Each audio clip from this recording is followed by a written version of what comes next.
स्वयंभुव मनु और शत्रुपा के दो पुत्र थे, प्रियवत और उत्तानपाद। उत्तानपाद की सुनीति और सुरुचि नामक दो पत्नियां थीं। राजा उत्तानपाद को सुनीति से ध्रुव और सुरुचि से उत्तम नामक दो पुत्र उत्पन्न हुए। यद्यपि सुनीति बड़ी रानी थी, परंतु उत्तानपाद का प्रेम सुरुचि के प्रति अधिक था। एक बार सुनीति का पुत्र ध्रुव अपने पिता की गोद में बैठा खेल रहा था।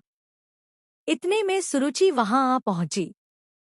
ध्रुव को उत्तानपाद की गोद में खेलते देख उसका पारा 7वें आसमान पर जा पहुंचा। सौतन के पुत्र को अपने पति की गोद में वह बर्दाश्त न कर सकी। उसका मन ईर्ष्या से जल उठा। उसने झपट कर बालक ध्रुव को राजा की गोद से खींच लिया और अपने पुत्र उत्तम को उसकी गोद में बिठा दिया तथा बालक ध्रुव से बोली, अरे मूर्ख! राजा की गोद में वही बालक बैठ सकता है जो मेरी कोख से उत्पन्न हुआ हो। तू मेरी कोख से उत्पन्न नहीं हुआ है, इसलिए तुझे इनकी गोद में या राज सिंहासन पर बैठने का कोई अधिकार नहीं है। 5 वर्ष के ध्रुव को अपनी सौतेली माँ के व्यवहार पर क्रोध आया। वह भागते हुए अपनी माँ सुनीति के पास आए तथा सारी बात बताई। सुनीति बोली, बेटा, तेरी सौतेली माता सुरुचि से अधिक प्रेम के कारण तुम्हारे पिता हम लोगों से दूर हो गए हैं। तुम भगवान को अपना सहारा बनाओ। माता के वचन सुनकर ध्रुव को कुछ ज्ञान उत्पन्न हुआ और वह भगवान की भक्ति करने के लिए पिता के घर को छोड़कर चल पड़े। मार्ग में उनकी भेंट देवार्षि नारद से हुई। देवार्षि ने बालक ध्रुव को समझाया, किंतु ध्रुव नहीं माना। नारद ने उसके दृढ़ संकल्प को देखते हुए ध्रुव को मंत्र की दीक्षा दी। इसके बाद देवार्षि राजा उत्तानपाद के पास गए। राजा उत्तानपाद को ध्रुव के चले जाने से बड़ा पछतावा हो रहा था। देवार्षि नारद को वहां पाकर उन्होंने उनका सत्कार किया। देवर्षि ने राजा को ढांढस बंधाया कि भगवान उनके रक्षक हैं।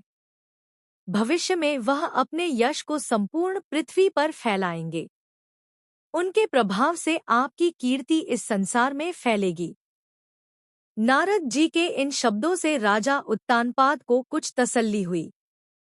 उधर बालक ध्रुव यमुना के तट पर जा पहुंचे तथा महेश नारद से मिले मंत्र से भगवान नारायण की तपस्या आरंभ कर दी। तपस्या करते हुए ध्रुव को अनेक प्रकार की समस्याएं आईं, परंतु वह अपने संकल्प पर अडिग रहे। उनका मनोबल विचलित नहीं हुआ। उनके तप का तेज तीनों लोकों में फैलने लगा। ओम नमो भगवते वासुदेवाय की ध्वनि वैकुंठ में भी गूंज उठी। तब भगवान नारायण भी योग निद्रा से उठ बैठे। ध्रुव को इस अवस्था में तप करते देख नारायण प्रसन्न हो गए तथा उन्हें दर्शन देने के लिए प्रकट हुए। नारायण बोले, हे राजकुमार, तुम्हारी समस्त इच्छाएं पूर्ण होंगी। तुम्हारी भक्ति से प्रसन्न होकर मैं तुम्हें वह लोक प्रदान कर रहा हूँ जिसके चारों ओर ज्योतिष चक्र घूमता है तथा जिसके आधार पर सब ग्रह नक्षत्र घूमते हैं। प्रलयकाल में भी जिसका कभी नाश नहीं होता। सप्तऋषि भी नक्षत्रों के साथ जिसकी प्रदक्षिणा करते हैं। तुम्हारे नाम पर वह लोक ध्रुव लोक कहलाएगा। इस लोक में 36 सहस्र वर्ष तक तुम पृथ्वी पर शासन करोगे। समस्त प्रकार के सर्वोत्तम ऐश्वर्य भोग कर अंत समय में तुम मेरे लोक को प्राप्त करोगे।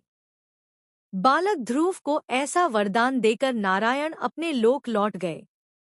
नारायण के वरदान स्वरूप ध्रुव समय पाकर ध्रुव तारा बन गए। पौराणिक कथाओं को सुनने के लिए हमारे चैनल को सब्सक्राइब करें।